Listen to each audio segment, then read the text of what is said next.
Hey y'all, welcome or welcome back to my channel, Being Louisa. So today's video is going to be what it was like being a third year student midwife on placement at the height of a global pandemic.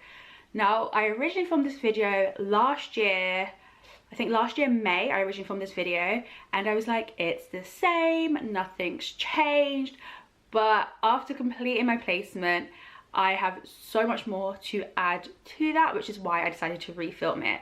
So yes, it has been 7 months since I've been on placement, but that's just given me time to kind of like digest everything that happened and really reflect on that. Also, I was ill, so I had to get better. But after that, it has really given me time to just look back and reflect, and I'm able to tell you guys more on how I felt that all went. So before I get into it, don't forget to hit that like button if you like this video. Don't forget to subscribe and hit the bell button so you can get notifications when I upload videos for you guys.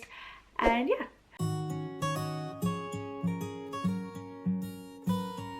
So I was maybe halfway through my third year slash maybe, yeah, let's say about halfway through my third year when the global pandemic hit. And at the time that it hit, we kind of like got taken out of placement straight away because the universities were trying to figure out what to do. That actually worked out in my favor because I had injured my knees because I fell down some stairs. It was really bad, but my knees were like really swollen. So I had time to kind of like heal and recuperate whilst they were figuring out what to do. We went back into placement May 5th, I believe. It was a couple of days before my birthday, so I'm saying May 5th. It was either May 4th or May 5th. We went back into placement, and by this time, my knees were better, but they were not completely 100%. I was still wearing knee supports and knee wraps, trying to keep the swelling down. I was trying to sit down as much as I could, not do a lot of standing work, which actually was really well supported by the midwives I worked with. They were all like, just sit. You want to make sure your body is like, you know, tip top, because NHS won't do anything for you. So I was quite like lucky in that sense. I started off back in, where did I start? I believe I started in labour ward, then I moved to postnatal ward, and then I moved to antenatal ward. No, I'm saying like wrong. I went back to labour ward, I believe. All right, so I just checked my phone and my shift planner app, and I went back to labour ward for a month, and then I did 2 weeks in antenatal ward because I had some competencies in my practical assessment document, my pad, to complete. And then I went on to postnatal ward for 2 weeks because again, I had some stuff in my pad that I needed signed off and I needed my assessments done. And then I went back to labour ward to get all my catches. So May in labour ward, it didn't feel like anything had changed because we were on labour ward, so we still had to work with another midwife under close supervision. So like nothing really changed. Obviously it was different because we didn't have one consistent person to work with, not all the time, because they weren't doing our rotas like that. We were kind of just like rotated in with kind of like the main staffs in a way. So we were kind of just going in and hoping that we could like find people that we used to work with and like work with them. But that didn't always happen. I did, in the second lot of my labour ward placement, end up working with a lot of agency staff because everywhere the staffing levels were low because either midwives were off because they had caught COVID or they were off because they were shielding. So staffing levels generally like over everywhere, I believe, not just like Southwest London Trust where we are based, but I believe everywhere the staffing levels are low, and they still are low. So that was interesting, having to work with people who didn't always know that hospital, because agency staff, they don't always know that hospital, whereas bank staff do. So it was interesting. Luckily, the midwives that I worked with did know the hospital, so I didn't have to like show them stuff on the computer or anything. It was more just they were used to different things from working in different hospitals. But I really enjoyed my time working with agency staff. I feel like they were the ones that really advocated for me and pushed for me to get my catches compared to like hospital staff, which may sound really weird, but it's because I'm not a person that makes loads of friends at work / on placement. It's like at work I do make friends, but like when I'm on placement I don't make that many friends because I'm just a quiet person in general. Like I actually am an introvert, which I know may seem weird since I have a YouTube channel, but I am actually an introvert. So when I have to do things that are like a bit more like extroverted, I don't like it. Like I try not to speak. Like I have to force myself to talk when I'm on placement, which is really hard for me. Like it's a whole thing. I've been working on it for 3 years. Talking to women is so fine, like that's like second nature to me now, but talking to people that I work with is just like so different. back to, as I was saying, so the first couple of weeks I was on placement, everything was kind of normal. However, that was with my best friend, who's my sister, when she had lost someone. So it kind of went from being like, oh, this is so great and fun, to like, oh my gosh, like going into autopilot mode, which is why kind of everything was normal. Then I did my 2 weeks on antenatal ward. That's when I felt the shift of everything, we're being treated as normal, to, okay, we're gonna need your help because we are understaffed. So so I don't know if you guys remember, if you guys have watched like my years 1 and 2, but year 1 I barely did any antenatal ward. Year 1 I did no antenatal ward, and I did like a week of antenatal clinic inside the hospital, and then I was just on community. That's where I did all my antenatal stuff, was on community. And then second year I didn't have the greatest antenatal ward placement. It was really bad actually. So that's kind of like, I went in with fear, a lot of fear, going into antenatal ward in third year, even though it was like at the end of my third year.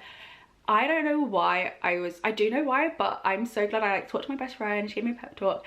My other best friend, who's a midwife, she gave me a pep talk, and then I went in and I was like, okay, biggest thing is just look at the doctor's plan, see what's going on, read their notes, look at their history.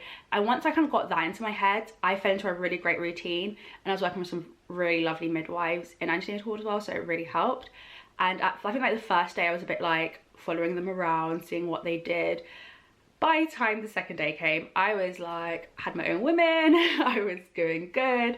And it really did like depend on how staffed we were, and like if it was a night shift or a day shift.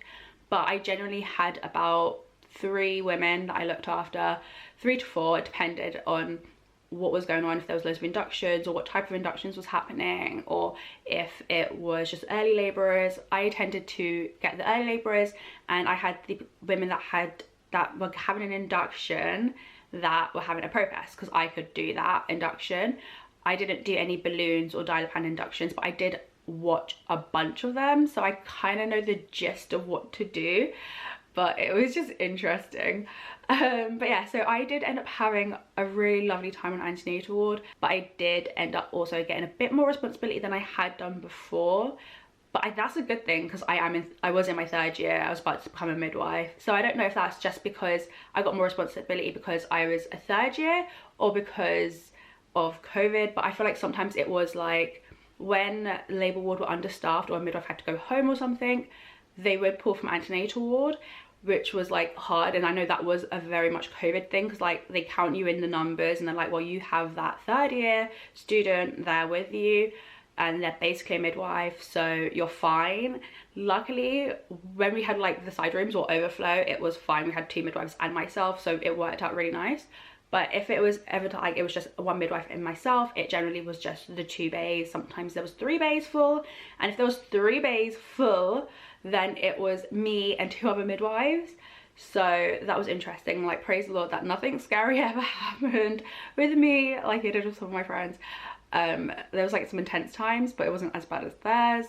We did have a baby born in antenatal ward, which was really fun and like exciting, because she was not in labor, and then she was in early labor, and then she just went from 0 to 100. But otherwise, antenatal ward was intense for those moments, and the moments when it was just like me and 1 other midwife.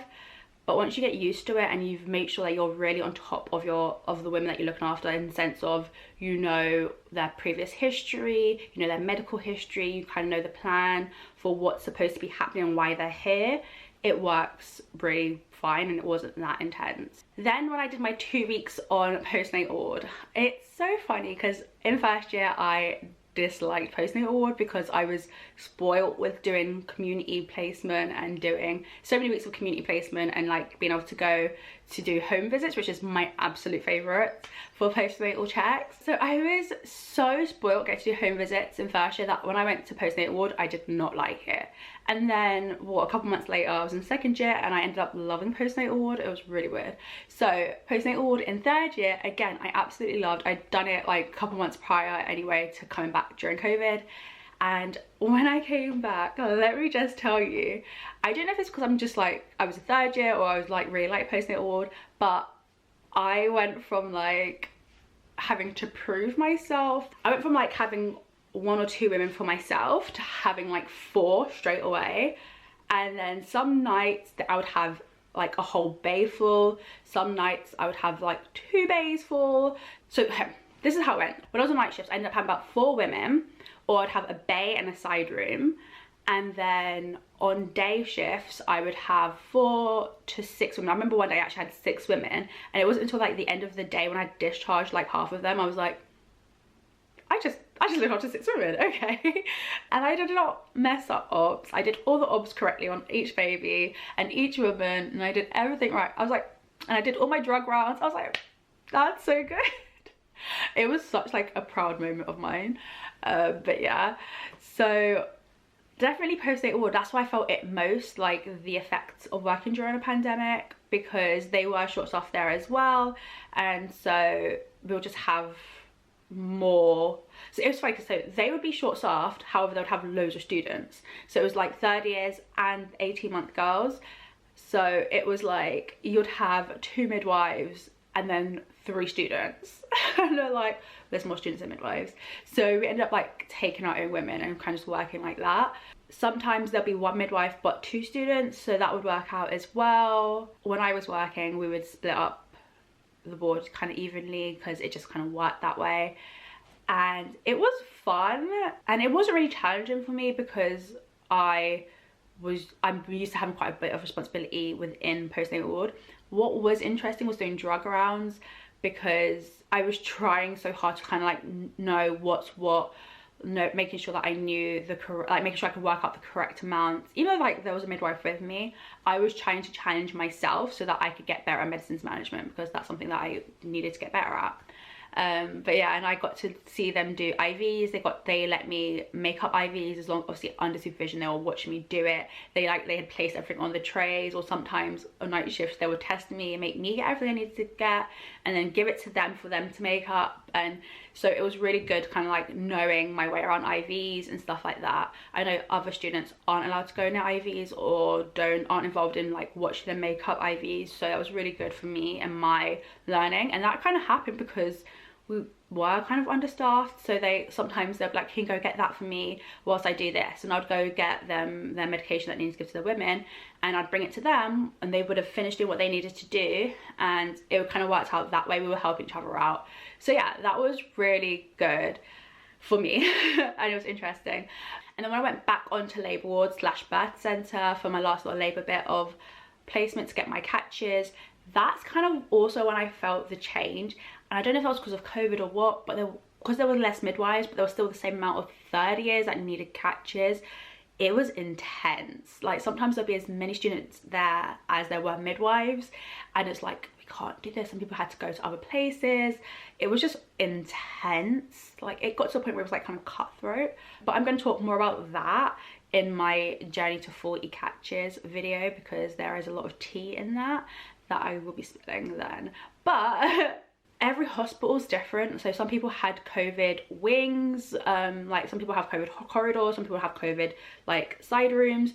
Where we had it, we had all of our COVID ladies in one place. If they were suspected COVID or they were COVID positive, they'll be in one space. And to begin with, I didn't need to go near there. Our students, we weren't going near there.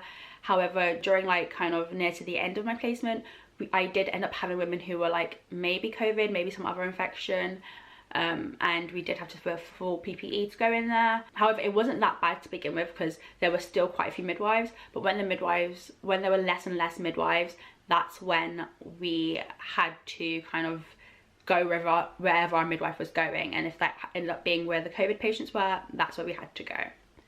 But yeah, so that's what happened on my last couple months of placement. COVID did affect it in the sense that there were less midwives to work with, and there was less close supervision. It was more like distant supervision, which is fine because I was in 3rd year.